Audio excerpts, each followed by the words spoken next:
Hey there, know-it-alls. It's like 1 o'clock in the morning. This is sort of the time that I get to work. This is my studio in San Francisco. It's a mess right now. I'll scroll through it in a bit, but I'm actually moving. That's why everything is out. I received permission from my superior to now have the studio where I'll shoot things like reviews and do my editing, and then I'll have a maker shop where the soldering irons and the various pieces will go. So hopefully I'll have a fully functioning live slash pre-recorded studio. This is where a lot of the know-how segments that I do come out of. I mean, yes, we do some in the know-hole, but most of them are right here. Me sitting at this desk or over my stand-up station over there, soldering away.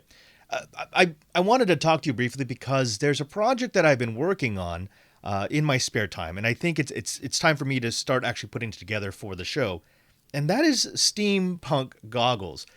You know steampunk. Steampunk's that's very characteristic style. It's partly futuristic, partly retro, partly Victorian. We've seen them at Maker Faire done exquisitely well, but they tend to be very expensive. So I'm going for low cost retro, not so nice, but still kind of funny steampunk. And what that means is I've got myself a set of goggles. Now this is the easiest set of goggles to work with because there's a lot of room to work in here. It's not quite the right color, so I'm gonna have to color it up and age it up a little bit. But it also doesn't have the best look of the goggles, but what it does have is this, which I'll explain why is important in just a bit. This is one style that I'm going with. The ones that I really like are these, and oddly enough, these are the least expensive of the ones that I purchased for this experiment. These bug eye looking ones, it's again not a traditional steampunk look, but I kind of like the feel. And believe it or not, this is something I would use on a daily basis. I would use this in the car driving, but then again, I have no fashion. The more traditional steampunk, and these are ones that you buy that are sort of pre-made steampunk. These are still welding goggles, but as you can see, they've got a little bit of the style. It is very plasticky, so we're going to have to do this up. I don't really have the artistic skill for that, so I may invite someone to come in and help me out. But we're not just going to do this. What we want is we want to add a little bit of our own flavor. So one of them, and this has to be on every steampunk goggle, are the magnifying loops.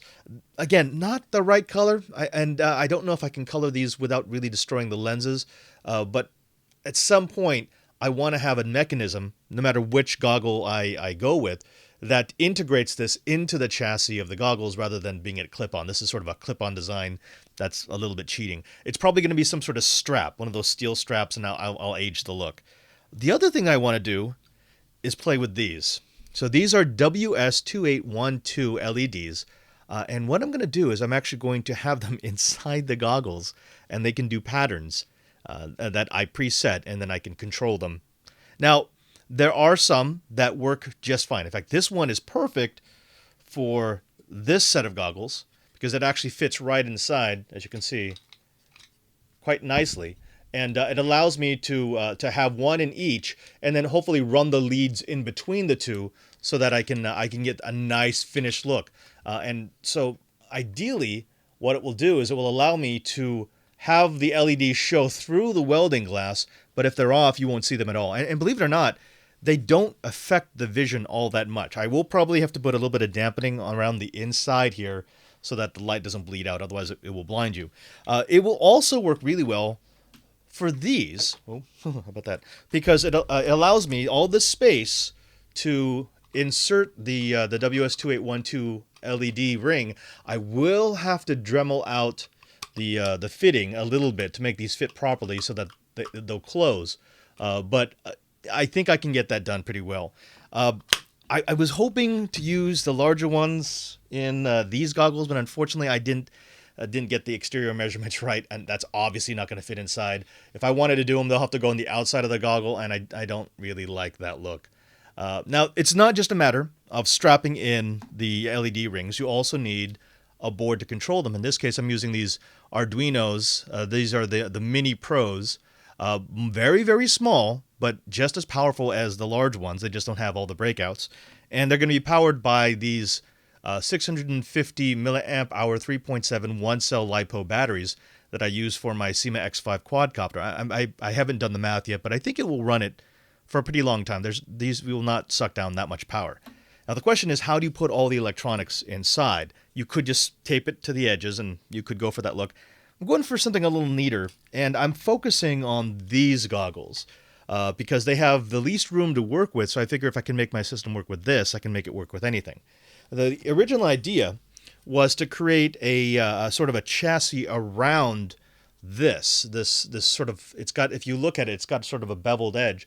So what I've done is I've gotten into Tinkercad and I've made a 3D ring that actually fits perfectly. This is not rotating it at all. It actually, the beveled edge inside of here fits exactly the beveled edge around there, which will hold it steady. So anything I attach to this should be held into position. Now that part was relatively easy. That just took me 3 tries before I got it exactly the way I wanted. This was a little too tight. This was a little too loose. Unfortunately, what I've been trying to do recently is to figure out a way to attach like a container to the side, and the container is where all the electronics would go. This works, but it looks a little bit like ass, and I would prefer that it not look like ass. Again, this is where my design failings come in. I don't have an eye for this.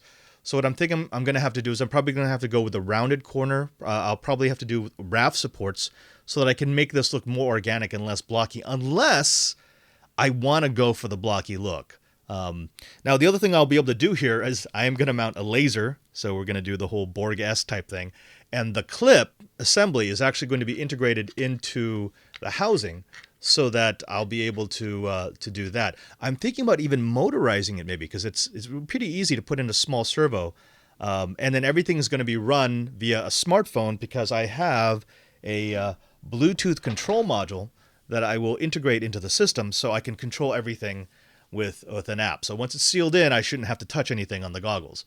So that's a little something that I'm working on. We're going to put more videos like this. As I develop projects, as I get bored and just start making things at night, as soon as I get the studio up, I'm going to just turn on the camera and record a couple of thoughts. Now, if you have any ideas for my steampunk project, or if you've got some help, if you can give me some design help, if you've actually designed something like this before, if you know how to make it look more authentic, go ahead and either comment in the comments down below or hit me up on Twitter, twitter.com/PadreSJ.